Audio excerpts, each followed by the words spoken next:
High বন্ধুরা, welcome to my educational friends channel. আশা করছি আপনারা সকলেই খুব ভালো আছেন। আজ আপনাদের যে বিষয়টিতে জানাবো, যেটি নিয়ে এবিপি আনন্দের পেজ থেকে যার লিঙ্ক ডিসক্রিপশনে দিয়ে দেবো, আপনারা নিজেরাও গিয়ে এই নিউজটি পড়তে পারেন। যেটি নাসার থেকে প্রাপ্ত চন্দ্রপৃষ্ঠেও করাবে ট্রেনের চাকা, চাঁদের বুকে রেল যোগাযোগ গড়ে তোলার পথে নাসা। চাঁদের মাটিতে এখন শুধু পৌঁছানো নয়, তাতে বাসযোগ্য করে তোলাই এখন সকলের লক্ষ্য।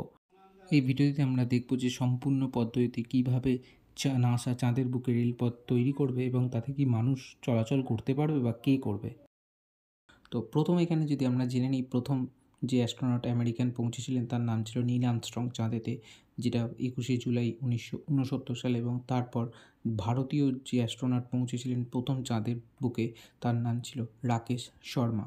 এবং প্রথম ইন্ডিয়ান উম্যান অ্যাস্ট্রোনট যিনি পৌঁছেছিলেন তার নাম ছিলেন কল্পনা চাওলা। আশা করছি আপনারা সকলেই জানেন এটি 1999 সালে। তো এটি খুবই গর্বের বিষয় আমাদের ভারতীয়দের জন্য। তো এই যে খবরটি দেখাচ্ছি আপনাদেরকে, আবারও বলেছি, এবিপি আনন্দের পেজ থেকে যার লিঙ্ক আপনাদের ভিডিও ডিসক্রিপশানে দিয়ে দিয়েছি, যেটা আপনারা নিজেরা চেক আউট করতে পারেন। তো এখানে যে খবরটিতে দেখানো হচ্ছে যে চাঁদের রেলগাড়ি, চাঁদেতে রেলগাড়ির জন্য যে ব্যবস্থা সেটা শুরু হয়েছে, কীভাবে চলছে চলুন দেখা যাক। তো এখানেতে ভবিষ্যতে পৃথিবীর বাইরে মহাশূন্যের বুকে বসতি গড়ে তোলার পরিকল্পনাই রয়েছে। সেই লক্ষ্য পূরণের আগে চাঁদের বুকে ট্রেন ছোটানোর সিদ্ধান্ত আমেরিকার মহাকাশ গবেষণা সংস্থা নাসা। সেই মতো চাঁদের বুকে রেল যোগাযোগ গড়ে তোলার প্রস্তাব দিল তারা। নমুনা সংগ্রহ থেকে চাঁদের মাটিকে ভালো করে চেনা, রেল যোগাযোগ গড়ে উঠলে তা দুয়েরই সহায়ক হবে বলে মত বিজ্ঞানীদের। তো এখানেতে আমরা বুঝতে পারছি চাঁদেতে এই রেল যোগাযোগ হলে খুবই গবেষণার ক্ষেত্রে বিজ্ঞানীদের সুবিধা হবে, সেই জন্য এই স্টেপ। বলা বাহুল্য, চন্দ্রপৃষ্ঠের রেল পরিবহন ব্যবস্থা পৃথিবীর মতো হবে না, তবে অত্যাধুনিক প্রযুক্তির সাহায্যে চাঁদের মাটিকে রোবট চালিত পরিবহন ব্যবস্থা গড়ে তোলা হবে, যা রোজকার গবেষণার কাজেও বিজ্ঞানীদের সাহায্য করবে। পাশাপাশি 2030 সালের মধ্যে চাঁদের মাটিতে স্থায়ী গবেষণাগার তৈরিতে সাহায্য করবে। তবে ওই রেল যোগাযোগের ওপর নির্ভর করে চাঁদের বুকে ঘুরে বেড়াতে পারবেন না বৈজ্ঞানিকরা, শুধুমাত্র রোবটই বিচরণে উপযুক্ত। প্যাসেরিনায় নাসার জেট প্রোপালশন ল্যাবরেটরির রোবট বিশেষজ্ঞ ইথান স্কেলার বলেন, চন্দ্রপৃষ্ঠে প্রথম রেল যোগাযোগ ব্যবস্থা গড়ে তুলতে চাই আমরা, যা পেলোড পরিবহনে টেকসই, স্বতন্ত্র এবং কার্যকর মাধ্যমে হয়ে উঠবে।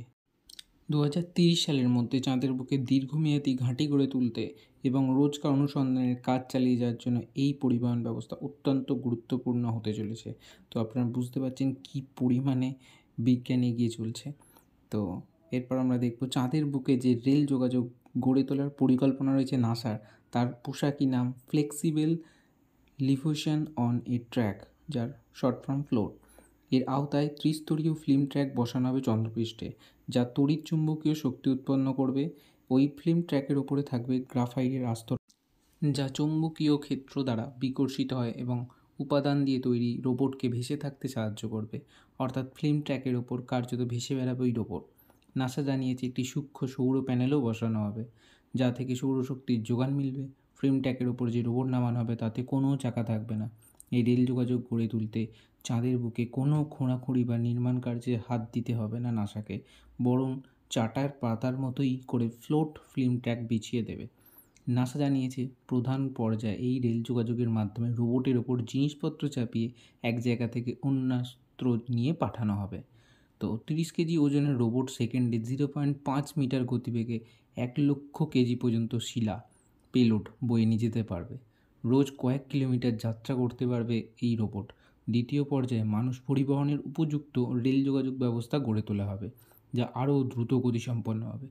চন্দ্রপৃষ্ঠে কোথাও এই রেল যোগাযোগ ব্যবস্থা গড়ে তোলা যায়, প্রথমে তা ঠিক করা হবে। এরপর রোবট এবং ফিল্ম ট্র্যাক দিয়ে পরীক্ষা নিরীক্ষা চালাবেন বিজ্ঞানীরা। এর ফলে চাঁদের পরিবেশের কোনো ক্ষতি হবে কি না তাও দেখা হবে। এরপর প্রযুক্তিগত বাধা বিপত্তির দিকগুলো খতিয়ে দেখবেন বিজ্ঞানীরা। সব ক্ষেত্রে উতরে গেলে তবেই কাজে হাত দেওয়া হবে।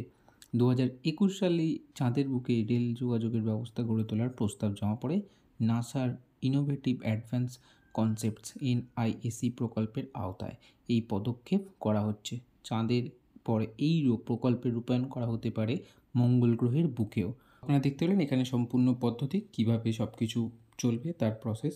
তো আশা করছি এই ইনফরমেশানটা আপনার পেয়ে খুবই ভালো লাগলো। তো ভালো লাগলে ভিডিওটি লাইক করবেন এবং কমেন্ট করবেন, শেয়ার করে অবশ্যই জানাবেন। আপনারা যদি আমাকে ফলো করতে চান আমাকে ফলো করতে পারেন, বা সেখানে আমার সাথে সরাসরি কথাও বলতে পারেন। তো আশা করছি ভিডিওটি ভালো লাগলো। আপনাদের ধন্যবাদ পুরো ভিডিওটি দেখার জন্য। আবার দেখা হবে নতুন কোনো একটি ভিডিও নিয়ে। ভালো থাকুন, ভালো রাখুন সকলকে। বাই।